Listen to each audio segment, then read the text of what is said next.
Hey y'all, this is Culture Soup, where tech, culture, and business collide. It's a podcast that spoons up everything hot from social media. I'm your host, L. Michelle Smith, and each episode we bring you some of the most notable and not yet notable thought leaders in tech, business, and culture.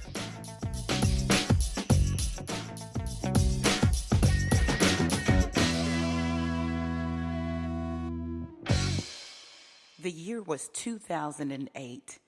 We had just wrapped a contract with Alberto Culver as agency of record for their multicultural portfolio of hair care brands. We had spent 5 years working on that business from the time they were Proline to the time that sales and marketing moved to Chicago. That's why we opened a satellite office there. So it was questionable as to what we do next when it came to beauty. We'd done some project work for Fashion Fair, but we didn't have that one marquee client and beauty brand. And then the phone rang. It was a lady named Shawn Tollerson. Shawn Tollerson was a VP of marketing at a company called Collamer that was based in Jacksonville, Florida. Collamer was the parent brand for brands that we knew in multicultural, like Cream of Nature. And there was a Revlon relaxer and some other brands that weren't so well known. Shawn was interested in full-service public relations. She learned about us from a beauty editor from Black Hair Sophisticates magazine, Jocelyn Amador. She was talking to another agency at the time, based out of Chicago, Flowers Communications Group. Put a thumbnail there. You may recall that I mentioned on the episode with Munson Steed that his wife, Christina Steed, was not just my friend, but she was also the executive vice president at Flowers Communications Group that supported me while I was at AT&T. This would be the first time I'd actually heard the name Flowers. And shout out to Michelle Flowers, who is the principal there at Flowers Communications Group. Long story short, we had to answer an RFP. We won the business, and in short order, found myself on a plane to Jacksonville, Florida. When I arrived, I met someone named Teneya Gholston. Teneya was the brand manager on Cream of Nature. We were told that they had been charged with reviving that brand. And oh, what a journey that would be. Teneya is now Senior Director of Brand Marketing for Revlon over the Cream of Nature brand. And she has grown that from nearly almost death, I would say. She has resuscitated that brand and made it into the multi-million-dollar brand that it is today, in demand once again with fresh new lines of styling products, especially for naturals. Without further ado, I want you to meet my friend, Teneya Gholston, senior brand marketer and beauty expert.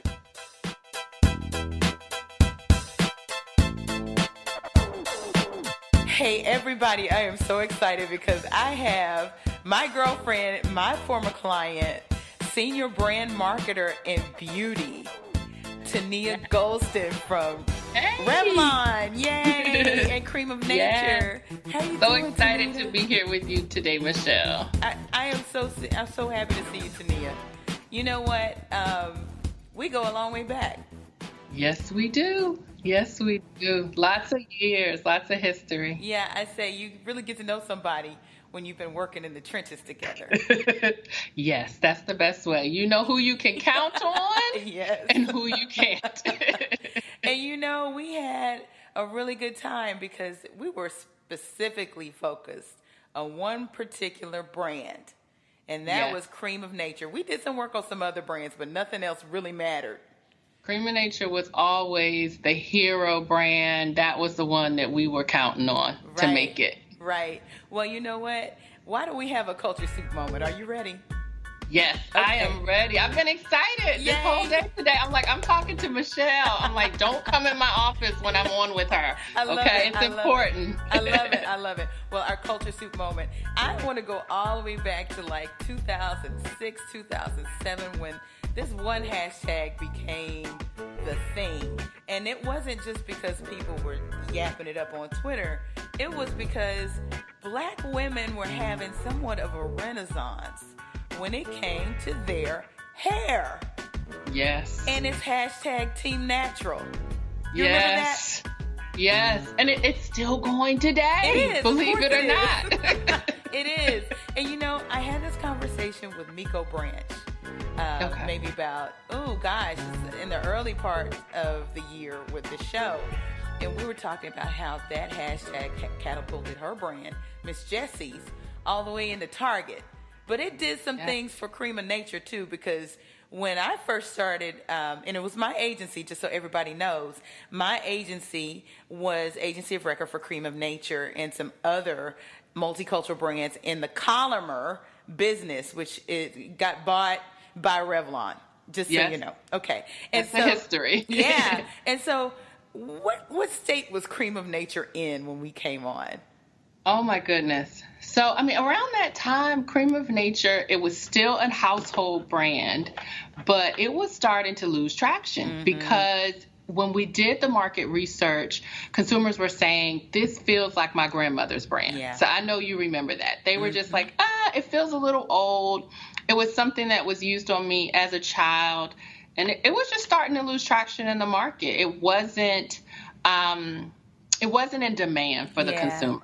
And back then, it was only a handful of SKUs. Most people just knew it for the shampoo and combination conditioner.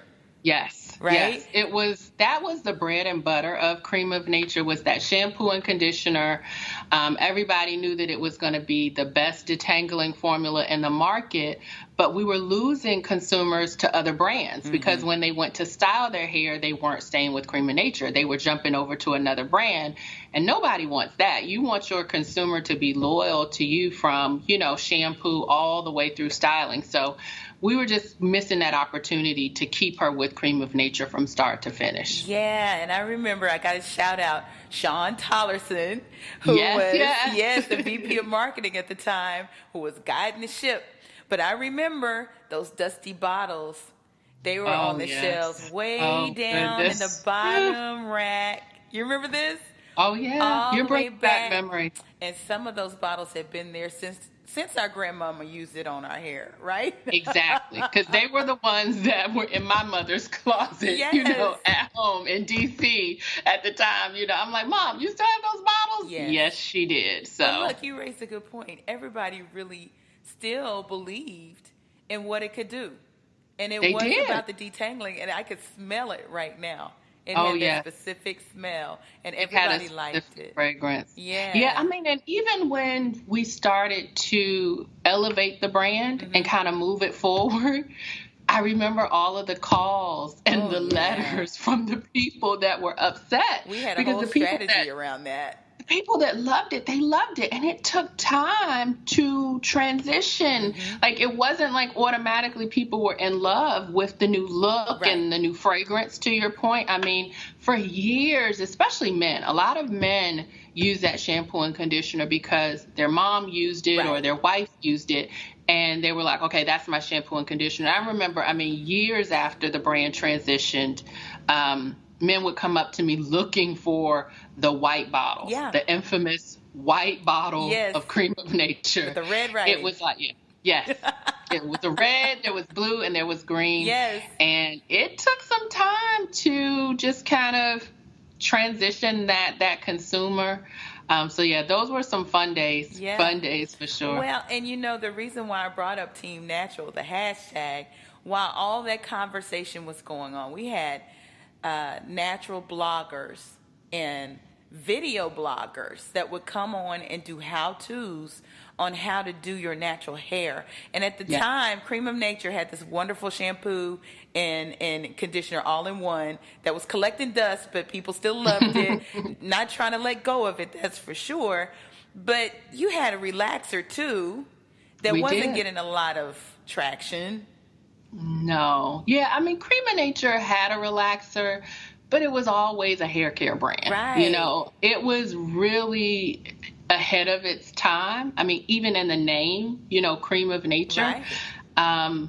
Even though, back then everyone was kind of relaxed and we were all wearing our hair straight, when everything transitioned and started to shift to natural ingredients, it was like, okay, Cream of Nature already has natural ingredients. Right. The original formulas were based on natural ingredients.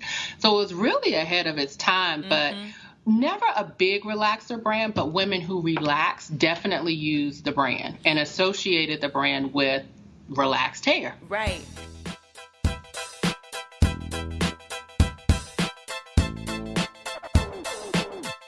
So where did the insight come from when you realized that this natural phenomenon was happening, but people were needing things to style their hair? Oh my goodness. I wish I could tell you there was like a moment. I think it just hit us all in one. I wish I could say we had a light bulb moment, and we just kind of knew. But honestly, it was just something that was happening. And I think it was something that we were watching. And I remember doing a photo shoot actually for our new collection. So at the time, it was probably around 2010. And you'll remember we were doing a photo shoot for Cream of Nature with argan oil. Right. And we were bringing new and relevant styling products into Cream of Nature. So there was a combination of hair care. And at the time we had a few stylers. So, I mean, maybe 5 products. But when we did that shoot, I would say 95% of the women were relaxed. Yeah. And I remember during the casting call, we had a young lady come in with this big, huge natural hair. And I remember just looking at her and thinking like, oh my gosh, her hair is amazing. Yeah. But we didn't necessarily have a place for her, in the casting. She wasn't, on the mood board. But her hair was amazing. We were talking to her about her hair, why she chose to be natural, and she had a great story. And we cast her. And she literally had, I think, one look, because we, of course, had all of these other women that we had planned to shoot. So she nailed the shot. It ended up being like one of the hero images for the campaign. And I think just with that momentum and just seeing the reaction from women when her picture was in Essence and when she was up on billboards, that's how we knew, that's how you were like, okay, no, this natural movement, it's real. Well, you mentioned something that was key too that I don't want to gloss over, because we went through a restage first, and then you guys introduced the argan oil. That was the game changer. Yes. And it was a whole new line that came from that. And you mentioned the 5 SKUs. And I don't know if it was Africa. Who was the model? It was Africa. It was Africa. I thought so. Miranda. Africa Miranda, who has blown slap up since then. Right. We love Africa. I mean, she's a friend of the brand, and she's done everything. She's been in countless campaigns. She's been a brand ambassador. Yeah. Like, we love her. Yeah. And that was a major launch for the brand, because at that time, like I said, the brand had relaunched the shampoos and conditioners and moved to, just a more relevant kind of feel. And so people were like, okay, Cream of Nature, let's see what you guys are doing. But we still didn't have styling products at that time. So again, she still couldn't finish her hair. And so we said, we have to have styling. And we were able to convince, the powers that be executive board members at the time that let's just do a tight range, small range of styling products, and let's kind of just see how it goes. Yeah. That's what we were thinking. And at the time, we worked together and we launched argan oil. And I mean, I had no clue. I was still very young in my career at that time. I was a brand manager when we were working on this launch, and we just put everything we had into it. I mean, even with your team, you guys put everything that you had, and it took off, and it became an overnight success. Oh my gosh. Do you remember getting the first Essence Award? Oh my goodness. Of course. It was like, it was and still is gold, because it was just so unexpected. Like the response and the feedback on the products and the performance and the imagery for the brand, I mean, it was really the moment that catapulted my career forward. Yeah. And I tell everybody, like, at that time, it was like 2010. Yeah. Cream of Nature, in terms of just like ranking for multicultural brands, we were ranked like number 26 at that time. Yeah. Today, we're number 4. Woo! So, you know, I mean, that launch. Listen, I got to tell the foundation. listeners, y'all got to understand, this is like birthing a baby. Who you telling? It was like birthing a baby. We literally were sending belly dancers. Yes. You remember? We sent belly dancers to the media with these little finger symbols. Yes, because it was like, Moroccan. Okay, you know? Moroccan theme. And those were the days, because I mean, we didn't just send one gift. No. Like, we would send multiple gifts. Yes. Like, you would get a teaser that something was coming, and then maybe you got something else with a taste of Morocco. And then, yes, I remember your team, you sent belly dancers into for you. Essence. I'm gonna show them to you. Look. You see them? No, let's see. Look at that. Oh, yes. Finger symbols. I remember those. And I remember, I think it was one of the editors, she even took the video, you know, and she was doing the belly dancing. Yes. And I mean, it was just an amazing moment. I was like, it was how did we get the Essence editor to belly dance? Well, you know, and part of it was the ingredient story. I mean, argan oil was starting to take off at that time. I mean, we were the first multicultural hair care brand to bring argan oil into retail. Right. But it was just really starting to take off. It had gained a lot of traction in the professional, and it was just like the perfect time. And so we showed up first, and everyone was interested in this story and this oil. Yeah.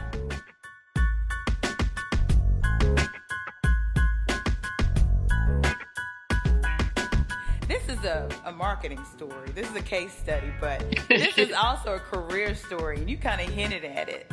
You were a brand manager when you first started looking at this, you know, iconic brand in Black culture. And you and Sean and Sadie. Shout out to the Sadie. Whole team, like the original. That's like the OG team. That's the OG team. And then Heather Woodard on my team. Yes. Did you work with Jermaine Williams at all? I can't remember.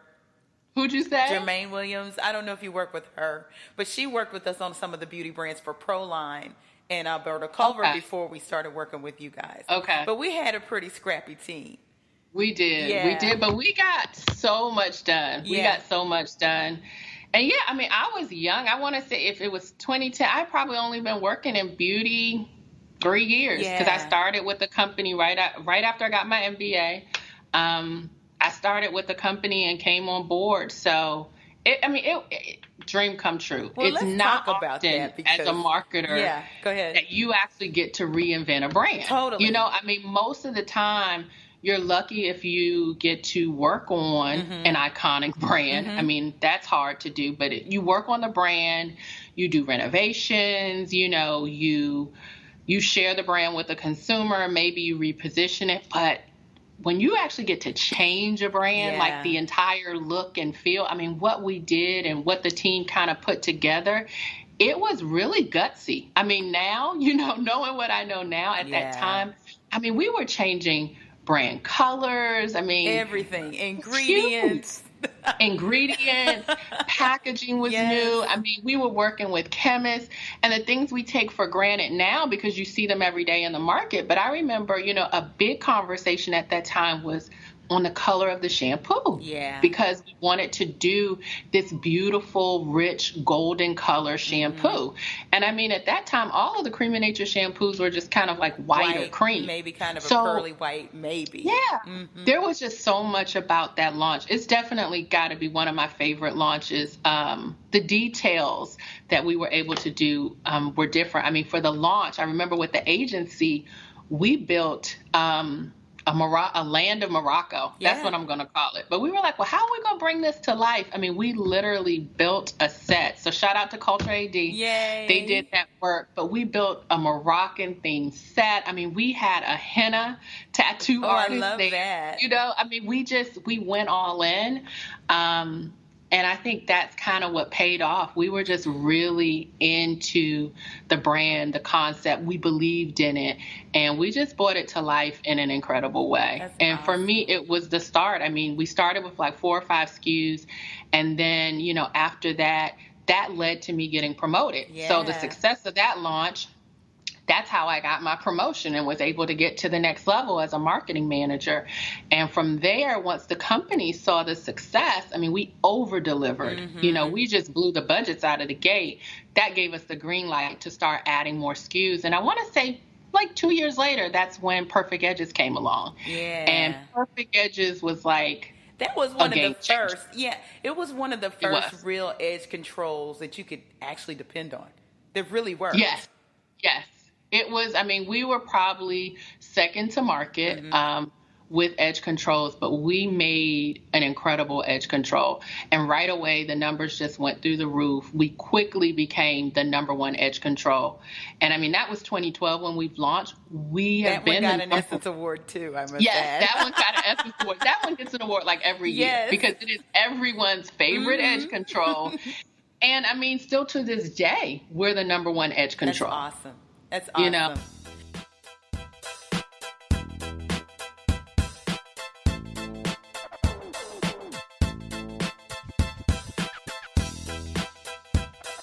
So, Teneya, let's go back because you started in a salon, right?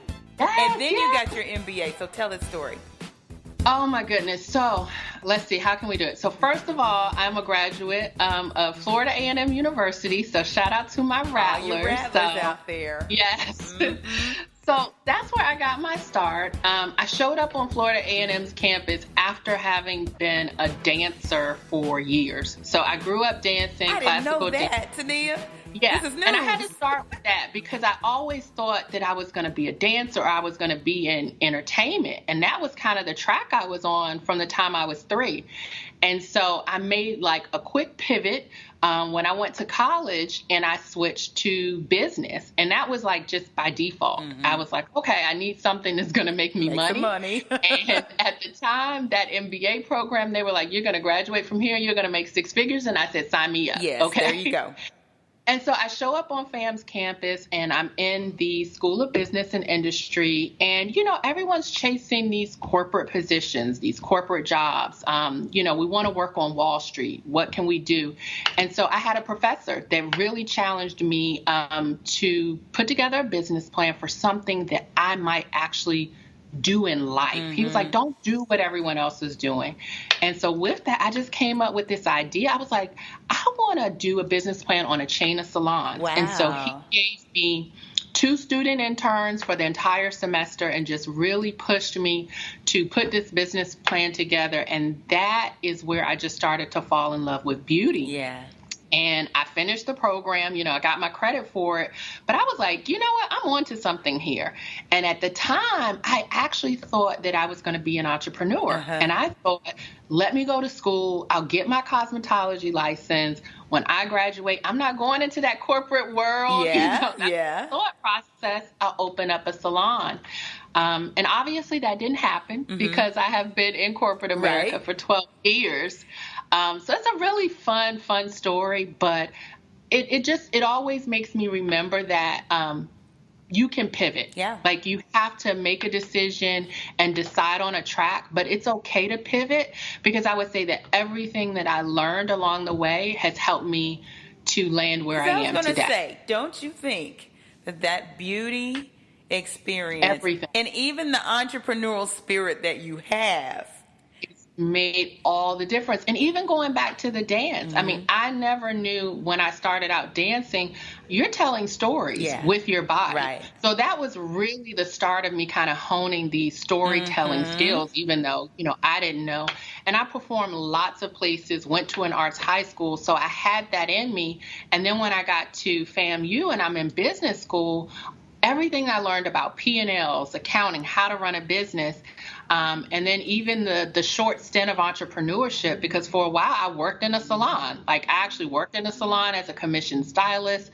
I then went on to booth rent. I wanted to know what it was like firsthand. So by the time I decided to kind of marry business and beauty together and come into this corporate world, Those were all assets. Yeah. They really kind of set me apart from the competition, because early on in my career, and you'll remember, like, who tested the product? Right.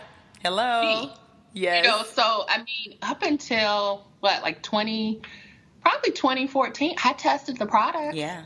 You know, I was in my office doing my marketing, working with my VP, working with you all. And then I was running to the salon, you know, testing to make sure our products were correct. I tested all of our hair color, our edge control, until we brought in a team of stylists. So I think all of those experiences that I had, they really kind of worked together. Yeah. To put me in position to excel, you know, in my job, because I knew the consumer intimately. I knew the products. I knew how they worked on the hair. So I think that helped. That's awesome. And you know what? It's just so interesting. You are one of the most connected people in this industry. Oh, my goodness. You really are. That's good. I try to be. You fly under the radar, but everybody knows Teneya Gholston. Oh, my goodness. Because let me tell you, on my Instagram alone, anybody that's connected to me in the beauty business, some kind of way, all roads lead back to Teneya Gholston. You know, I mean, I love this industry. Yeah, so awesome. you know me. I'm like always just trying to connect with people in the industry. And one thing about the beauty industry, that it is a huge industry, but it is small. It is very and you small. know that all too well. People bounce around, you know, from company to company, but we always stay connected. Yeah. You know, I think we always are like competitive, but it's like a friendly competitiveness, Totally, you know? yeah. And so that's what I love about the industry. I mean, people that I worked with like years and years ago. So shout out to Anthony, because we didn't mention Anthony. Standiford. Anthony, right? We love him. So Anthony's over at, well, he has his own company Yes, he now does. at MC, but you know, to this day, we're all connected and, you know, in contact with each other. And so that's one of the things I do love about the industry. Yeah, it is awesome. And you know what? I just think of names like Paquila Riley. I think of Melissa Hibbert, who's working with me now. And I'm so you excited and about Melissa that. are connected. Girl, so, she beat my face to the gods. Girl. And you know what? I don't even think you know the story. And I think I might have told it on I can't remember if I told it on another episode. But I contacted you because I needed makeup artists in about 3 different cities. Remember that? Okay. Yeah. So one of the cities I was going to was actually Detroit. And you were meaning to give me Melissa Hibbert's name for LA, but you gave me Melissa Butler's name from the Lip Bar. I did. So I'm reaching out to Melissa talking about, can you do my makeup, because Teneya says you're good at it. And she writes me back with this bust out laughing emojis.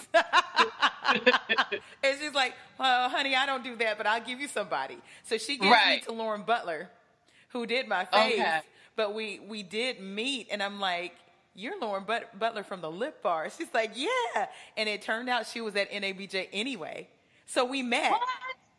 Okay. We met, and we just became friends just off of that. Oh, my goodness. That's great. No, this industry, like, we stay connected. It's like, okay, who do you know in this city? And then after that, I'm like, okay, they're friends now. They're working together now. Yes. I mean, and you and Melissa have worked together since then. So absolutely. It's come full circle. Totally. So, career advice for anybody who's looking to break into beauty, things that you've learned, things to watch out for, things that you just love. I mean, I think we just kind of hit on some of it, which is the industry is amazing. So, you know, it's truly a great industry. I think anytime you can work on something you're passionate about, it just makes it so much easier, you know? And I mean, just like we just talked about all of the good people, I mean, along the way that I've worked with, I mean, I've just worked with amazing people. And I've been so fortunate to just have amazing people help me. We mentioned like Sean Tollerson. So, you know, just working with like amazing people. I mean, she was our VP, someone turned mentor that really kind of gave me my start in beauty and taught me, you know, everything along the way of how to run brands. So I think that stands out for me, that one, it is a great industry to be in. But a lot of people want to now get behind the scenes, and there's so many different jobs. Yeah. So I'll say that to start. A lot of times people will say, hey, I want to do what you do. You don't have to necessarily do what I do. You can do social media for beauty brands. You can work as a cosmetic chemist for beauty brands. I just spoke with a group of students, and I was telling them, if you're good at science and math, like, you can be a package engineer and do the packaging for beauty. So I would start by just saying, do your research, because you don't have to simply be a marketer. Yeah. You can be in public relations, like, Michelle. I mean, you were able to be in communications and work with beauty. So that's one thing. Do your research and understand, what channel you want to work in, and intern. Right. I would say my number one advice to someone is intern, whether it's paid or unpaid. Right. Get some experience. Everyone wants to know, like, what's your experience? So when we're hiring, whether it's a new grad or for entry-level positions, we're looking for some experience. So I just tell people, get an internship. You're going to learn so much about the business while you're on an internship. Not one of those faxing and calling people, or not even faxing now, but you know what I mean? Just like coffee and paper. Get one where you can actually have a project that you can own, and learn something, and you'll get a chance to network. So that's the other thing. We just talked about networking and how you say, okay, everyone, so many people in beauty, you have to have a good network, because your network, they're going to be the ones telling you about job openings, opportunities. I recommend people all of the time because I know someone, and I always get calls. I mean, every week I get a call with someone saying, hey, do you know a brand manager here? Do you know an associate brand manager there? So during that internship, you can start to kind of create your network, and make sure you meet a lot of people. Don't just meet the people that you work with. I always suggest to people, try to set up, 30-minute meetings with other people that work in the organization, so that you can get that face time with them. That worked out really, really well for me early on in my career. I was able to set up quick 30-minute meetings with people. They got to know more about me. They understood where I wanted to go, and they helped. People will actually help. A lot of times they don't understand where you're trying to go, but if you're very clear on what your direction is, like, a lot of times they'll say, hey, I know this person. You should call her, or you should call him. So those are my quick tips and suggestions for getting a career in beauty. That's wonderful. Well, we started out talking about Cream of Nature. Cream of Nature has a new line now. Yeah. And we're going to give away some products. But I want you to tell me what Cream of Nature is doing now with honey. Okay. So in 2018, we launched a new collection called Cream of Nature Pure Honey. And that collection has been amazing. Like, we talked about so much about argan, and argan has really been the bread and butter of Cream of Nature for years, but honey is getting so much traction, so much love. And the honey collection has amazing products that really focus on moisturizing dry and brittle hair. That's important, especially for naturals. Exactly. And so it has an amazing shampoo and conditioner in the line. We also have a knot away detangler in the line that I've gotten so many comments where people are like, this is one of the best detanglers that I've ever used. So we're definitely going to include that in the giveaway, because it just helps shorten wash day. Because wash day is long. So it's like, what can I do to shorten wash day? How can I do that? And we have some great products. We have a breakage leave-in conditioner. So I definitely want to do a giveaway with the line, because I know it gets rave reviews. And so I think people will love it. Awesome. So how many sets are we going to do? How many sets? Like, how many people do you think? Well, what do we need to do? 4 or 5 maybe. What do you think? I think so. Let's go 5. 5 sets. 5. Yeah. So what do they get in the set? What do they get in the set? They're going to get shampoo, conditioner, they're going to get our mask, our detangler, and they're going to get our breakage leave-in, and they're going to get our twisting cream. Okay, y'all. So here's what you got to do. Go to my website. There's going to be a pop-up that shows up at theculturesuit.com. You got to sign up, and we're going to select you randomly, okay? And we're going to give away 5 of those, and they're going to come directly from Revlon. So you want to go there today, okay? Yeah. All right. Do it fast. Sign up. Awesome. You know what, Teneya? It's been a pleasure having you on the Culture Soup podcast. Oh, thank you. I couldn't wait to do it. This was like just, chatting and catching up and all the fun memories that we have working together. So this was perfect. That's awesome. Any other way I can support you, you just let me know. Teneya, you're a friend for life.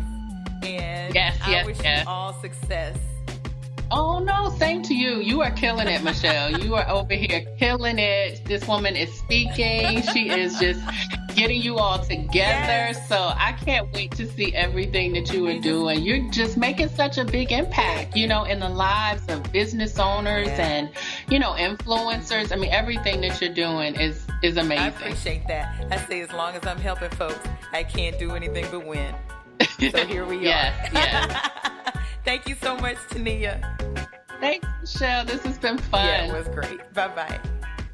Bye-bye. What an exciting conversation with Teneya Gholston, Senior Director of Marketing at Revlon over the Cream of Nature brand.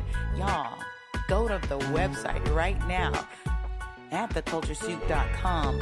Make sure that you sign up when that pop-up pops up in your face, because you're going to get that Cream of Nature Pure Honey pack.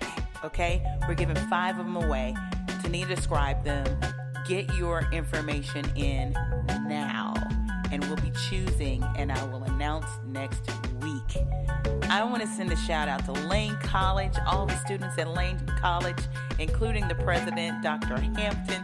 Thank you for having me out at Jackson, Tennessee, and being such great hosts. Another shout out to Wilberforce University. Also great host.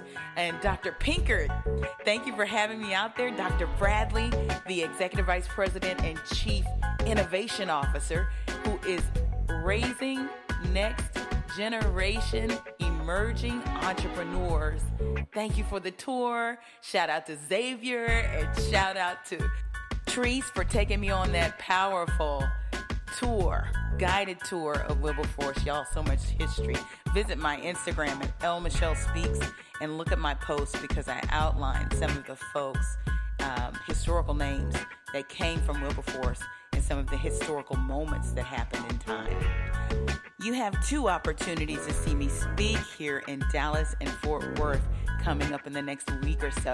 This Sunday, November 3rd, I will be at StyleCon. It's for founders and brands. I'll be speaking on a panel called BYOB, Build Your Own Brand. Then on the 7th at TCU for the Women's Leadership Symposium, sponsored by the Texas Diversity Council, we will be talking courageous conversations about standing up and standing out. Find us online at theculturesoup.com, on Instagram and Twitter at The Culture Soup, and on Facebook at The Culture Soup Podcast. Until next week.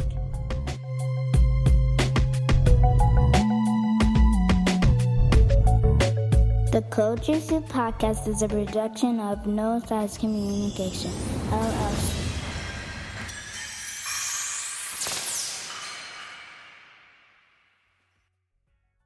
The Culture Soup Podcast is a registered trademark of No Silos Communications, LLC.